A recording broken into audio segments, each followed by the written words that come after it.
नारायण नारायण नारायण।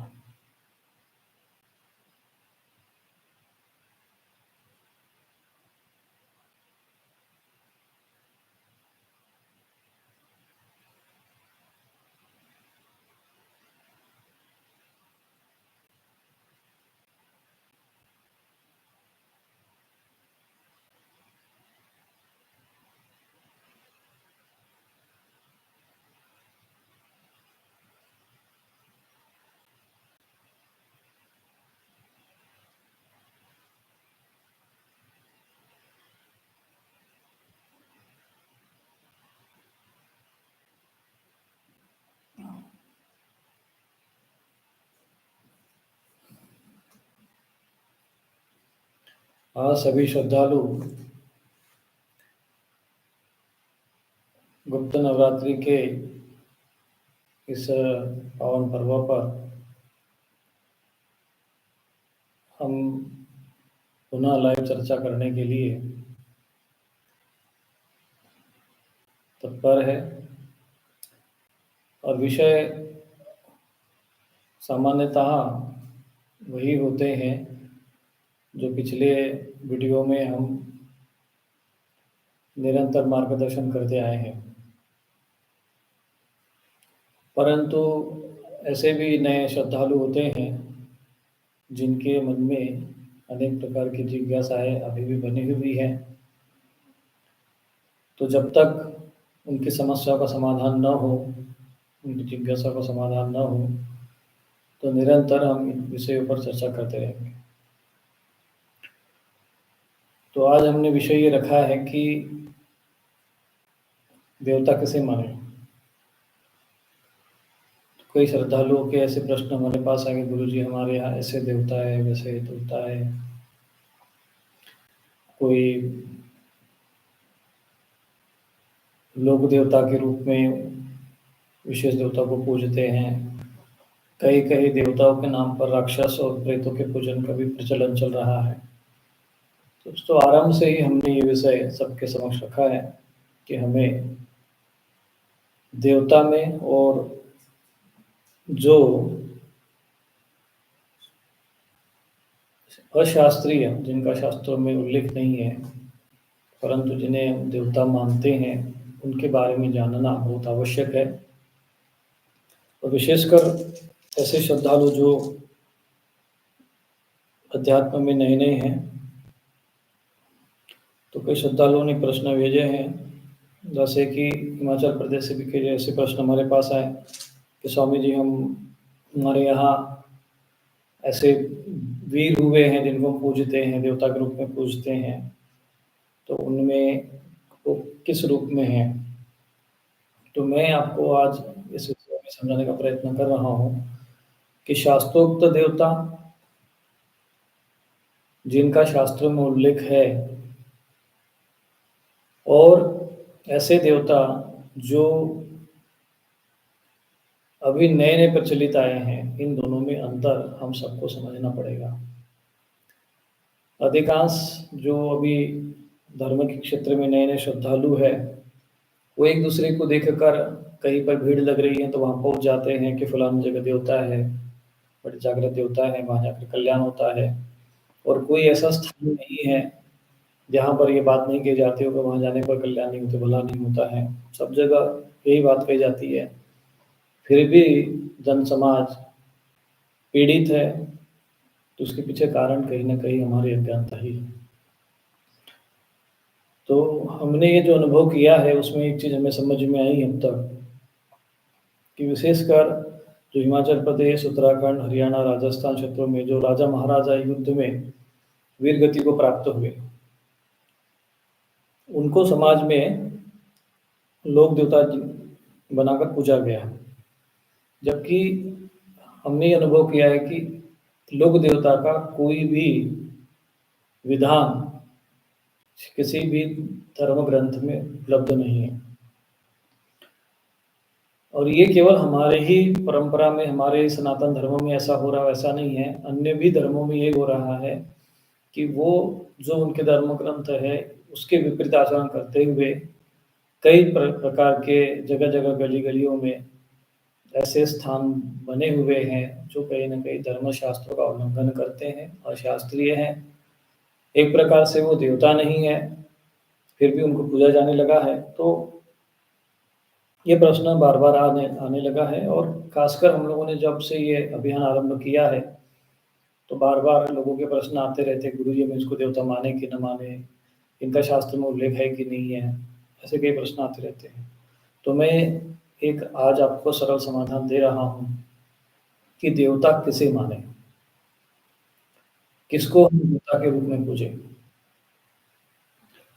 तो जिन देवताओं का वर्णन शास्त्रों में किया गया है, जिनकी उपासना पद्धति का विधान है और जिनके मंत्र आदि उपलब्ध है, स्तोत्र आदि उपलब्ध है और वो ऋषि मुनियों के द्वारा या किसी विशिष्ट अवतरित महापुरुषों के द्वारा यदि वो अनुमोदित है, तो हम ऐसे जो भी वर्णन है उनको हम देवता मानेंगे। भगवद गीता में भी भगवान ने इस विषय में वर्णन किया है। आप पढ़ेंगे तीसरे अध्याय के 10वें श्लोक में, तो कहा है कि सह यज्ञा प्रजा सृष्ट्वा पुरोवाच प्रजापति अनेन प्रसविष्यध्वमेश वोतिष्ठ कामधु। तो जो यहाँ पर कहा गया है कि परमात्मा ने जब सृष्टि की आरंभ की, जो रचना की सृष्टि की, तो उसमें जो प्रजापति आदि हुए, दक्ष प्रजापति आदि हुए, उनको उनके माध्यम से प्रजा का निर्माण करके कहा गया है कि यज्ञ के द्वारा तुम वृद्धि को प्राप्त हो जाए, यज्ञ के माध्यम से तुम वृद्धि को प्राप्त हो जाए और यज्ञ तुम्हारे लिए इच्छित कामनाओं की पूर्ति करने वाला हो।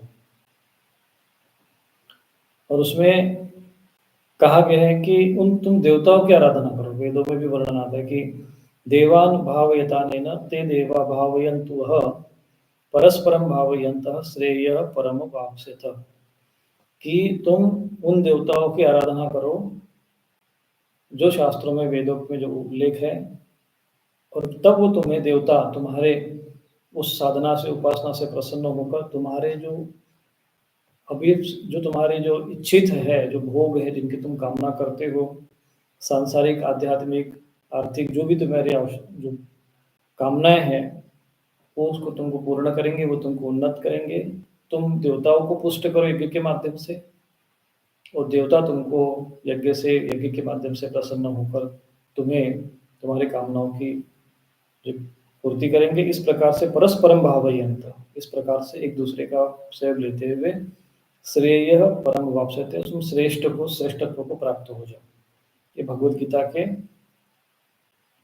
तीसरे अध्याय का 11वां श्लोक है। देवान भावयतानेन ते देवा भावयन्तु यः परस्परम भावयन्तः श्रेय परम वाप्स्यते। तुम लोग उनकी उपासना करो। तो किन देवताओं की उपासना का वर्णन हमें धर्म ग्रंथ में बताया गया। कोई भी हमें धर्म कर्म करना हो तो उसके लिए प्रमाण क्या है? तो उसके लिए प्रमाण होता है हमारा धर्म ग्रंथ। और धर्म ग्रंथ में हम भगवद गीता को विशिष्ट स्थान देते हैं, भगवद गीता की। तो भगवद गीता में जो बातें यहाँ पर आई कि उन देवताओं की उपासना करना चाहिए जिनकी यज्ञ में वर्णन है, और ये यज्ञ के माध्यम से, ये एक महत्वपूर्ण है। इष्टान भोगान निगो देवा दास्यन्त यज्ञ भाविता। यज्ञ के द्वारा जो पुष्ट हो जाएंगे, यज्ञ के माध्यम से जो प्रसन्न होंगे, वो देवता, यज्ञ के द्वारा बढ़ाए हुए जो देवता है, संतुष्ट होकर तुम लोगों को तुम्हारी जो इच्छित जो कामनाएं हैं, सांसारिक कामनाएं, वो देंगे। और तेन दत्तान प्रदायभ्यो यो भुंक्तेस्तेनस एव स। तो उन देवताओं के द्वारा दिए हुए जो भी आपको यश, धन, समृद्धि, शक्ति, सामर्थ्य आदि जो कुछ प्राप्त होता है, तो वो तुम दूसरों को उसका वितरण करो, केवल अपने तक सीमित मत रखो, अपने तक उसका उसका संग्रह मत करो, वो दूसरों को प्रदान करो, अपने साथ साथ उसका भोग करके दूसरों को भी, अपने भाई बंधु सखा समाज राष्ट्र सबके लिए उसको वितरण करते रहो। ऐसा कहा गया। यदि आप ऐसा नहीं करते हैं तो वो चोर माना गया। जैसे अपन इनकम, हम जब हमारे पास अर्थ कमाते, धन कमाते, परिश्रम हमारे परिश्रम से हम अर्थोपार्जन करते हैं, फिर भी हम सरकार को टैक्स देते हैं, हमें समाज के प्रति अपनी भूमिका निभाते हैं।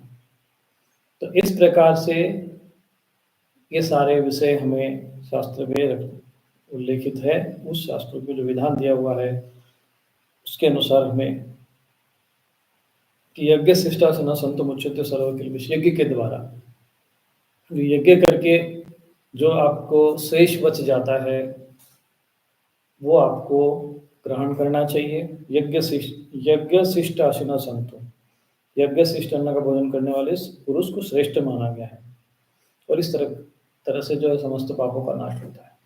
अब यज्ञ की बात आती है तो वहाँ पर केवल हम लोग जो होम करते हैं हवन कुंड में उसी को यज्ञ समझते हैं, जबकि यज्ञ में आता है जो स्वाध्याय करते हैं, ग्रंथों का अध्ययन करते हैं उसको ब्रह्म यज्ञ कहते हैं।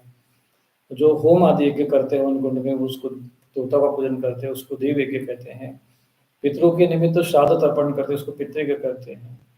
जो अतिथि साधु संत है सभी लोगों का जो उनको भोजन आदि प्रदान करना, सन्यासी हो तो भिक्षा आदि देना, ये अतिथि यज्ञ है। और जो पशु पक्षी आदि है उनको इनका निर्वहन करने के लिए बलि वैश्वदेव आदि जो यज्ञ कहा गया है वो करना, उसको बलि वैश्वदेव यज्ञ कहते हैं। इस 5 प्रकार की यज्ञ को जो करता है वह गृहस्थ संसार के श्रेष्ठ भोगों को प्राप्त करके लोक और परलोक में सुखी होता है।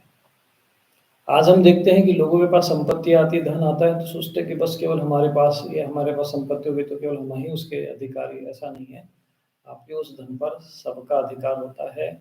आपके माता पिता, आपके निकटवर्ती, आपका समाज, आपका राष्ट्र, आपकी जाति, आपका वर्ग, आपके सगे संबंधी, सभी उसमें उनका कहीं न कहीं अंश उसमें विद्यमान रहता है।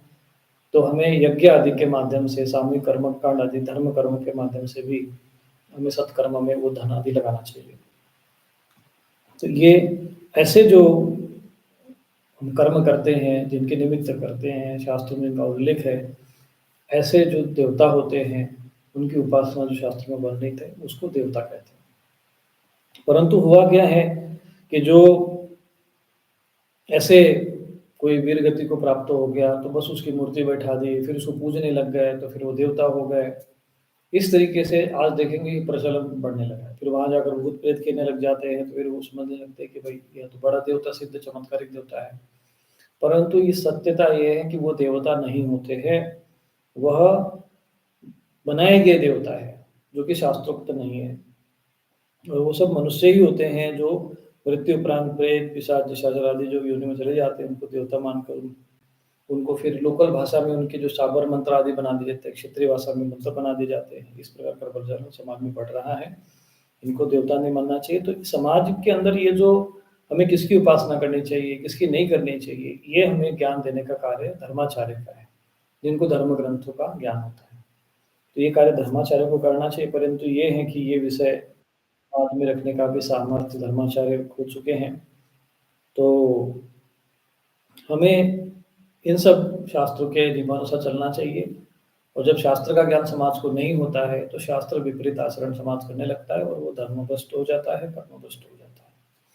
और धीरे-धीरे आज की स्थिति आप देखेंगे, सनातन धर्म के जो अनुयायी हैं, विभिन्न प्रकार के देवी देवता की उपासना करते-करते ऐसी स्थिति में जा चुके हैं कि जो विधर्मियों के स्थान बने हुए हैं, जहाँ मृतक कोई मुर्दे गड़े हुए हैं, उसपे किसी ने चादर चढ़ा दी, वहाँ पर कुछ बना दिया और चादर चढ़ा दी तो वहाँ पर जाके चादर भी चढ़ाना। यहाँ तक आप लोग अपनी कामनाओं में, वासनाओं में ग्रसित होकर इस प्रकार के अधर्म कार्य में भी हम लोग लगे हुए हैं।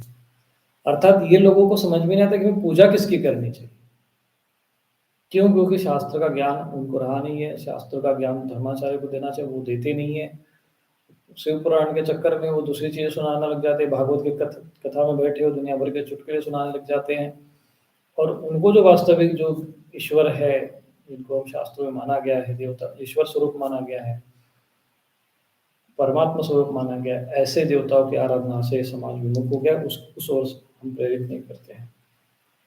तो उसका समाधान ये है कि धर्माचार्य को भी अपने कर्तव्य का बोध होना चाहिए और उनको ये चाहिए कि समाज को इस प्रकार के जो भी अशास्त्रीय जो ये प्रचलन समाज में बढ़ गया है, इसको रोकना पड़ेगा। और जो शास्त्रोक्त देवी देवता है, जैसे भगवान नारायण, भगवान राम, भगवान कृष्ण, भगवती दुर्गा, भगवान शिव आदि जो देवता जो है आज के समय में जो प्रचलित है, उनसे विपरीत ये जो श्रेष्ठ देवता है और उनकी जो साधना पद्धतियाँ है शास्त्रों में, जो उनके लिए स्तुति स्तोत्र, कवच, मंत्र, मंत्रों के विधान, उनके यज्ञ आदि के विधान, ये जो दिए हुए हैं उसके अनुसार हमको आराधना करनी चाहिए। तब हमें वास्तविक वो हमारा कल्याण होगा, वो हमें अभिष्ट प्राप्त होगा, जो हम कामना करते हैं, जो हम अपेक्षा रहते हैं, जिसके लिए हम धार्मिक स्थलों पे जाते हैं, जिसके लिए हम लोग जगह-जगह माथा टेकते रहते हैं, तो वो हमें शास्त्रोक्त पद्धति से ही अपना मार्ग खोजना चाहिए। राजा दशरथ जी को जब संतान आदि का कोई योग नहीं बन रहा था, तो उस समय उन्होंने यज्ञ के माध्यम से देवताओं की आराधना की और उनके घर में दिव्य स्वरूप में भगवान के अंश रूप में भगवान राम और लक्ष्मण आदि देवताओं का अवतरण हुआ। तो मनुष्य शरीर में भी जो भगवान ने कहा है कि मैं धर्म की रक्षा के लिए अवतारित होता हूँ, तो उस वो भी तब इतने श्रेष्ठ संतान भी आपके यहाँ यज्ञ के माध्यम से आ सकते हैं। तो वो यज्ञ हम भूल चुके हैं और ये सब चीज़ें ना करके हम ये सोचते हैं कि कहीं किसी ऐसी जगह चले जाएँ कि जहाँ माथा टेक दें और वहाँ हमारा कोई कल्याण हो जाए। ये जो प्रचलन चल रहा है, ये जो भेड़चाल है, इससे समाज को बचाने का दायित्व धर्माचार्यों को, पुरोहित वर्ग को निभाना चाहिए। जो वे समाज के विद्वान हैं, समझदार हैं, ज्ञानी पुरुष हैं, उनको भी समाज को ये समझाना चाहिए कि वे ऐसा नहीं है, ये सब चीज़ें जो भी हैं, लोगों को एकदम इतना मतिभ्रम जैसे होता है ना, वैसी स्थिति हो गई है। कहीं बकरा कट रहा है, तो कहीं शराब चढ़ाई जा रही है, तो कभी नाच रहे हैं, तो कहीं ढोल बज रहे हैं, तो वो किसी का भूत खेल रहे हैं, तो किसी का प्रेत खेल रहे हैं, तो क्या हो रहा है? तो बस एक ही बात आती है, मुझे देवता आ गया है। बस उनका वही चलता रहता है कि देवता आ गया है। कौन से धर्म शास्त्रों में ये सब चीज़ें का प्रचलन है? दुर्भाग्य की बात ये है कि ये सब देखते हुए भी हमारे धर्माचार्य इस विषय पर मौन रहे, जिसका कारण ये हुआ कि कहीं न कहीं वो भी कहीं न कहीं इनसे जो है कलियुगी प्रभाव से प्रभावित हुए हैं और उसका परिणाम ये निकला कि आज समाज भी अपने मूल धर्म से, धर्म कर्म से, जो वास्तविक शास्त्र हमारे ऋषि मुनि ने इतने बड़े-बड़े ग्रंथ लिख दिए। कहते हैं हम किसकी पूजा करें? इतना ये सारा पूजा का विधान बताने के लिए इतने बड़े-बड़े, मोटे-मोटे ग्रंथ लिख दिए।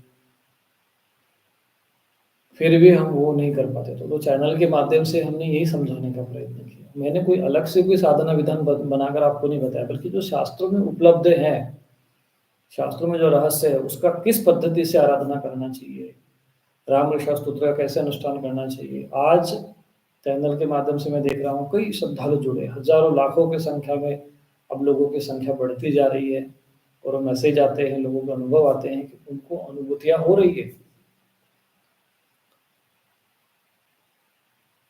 और उसका उनको जीवन में परिणाम दिख रहा है। अब इतना है कि एकदम चूँकि अध्यात्म मार्ग ये कोई हाथ पे सरसों उगाने जैसा कार्य नहीं है, इसमें थोड़ा समय लगता है, धैर्य लगता है, जीवन में धैर्य होना चाहिए, अध्यात्म मार्ग धैर्य का होता है। हमें केवल सत्य को जानने के लिए 25 वर्ष लग गए, कि जीवन का सत्य क्या है, उस चीज़ को समझने का स्थिति में पहुँचे। हमने केवल ये नहीं कि पुस्तकें पढ़ी और सीधा मैं आकर लोगों को कथा प्रवचन उपदेश देने लगा, ऐसा नहीं, अपने जीवन को भी गलाया है हमने।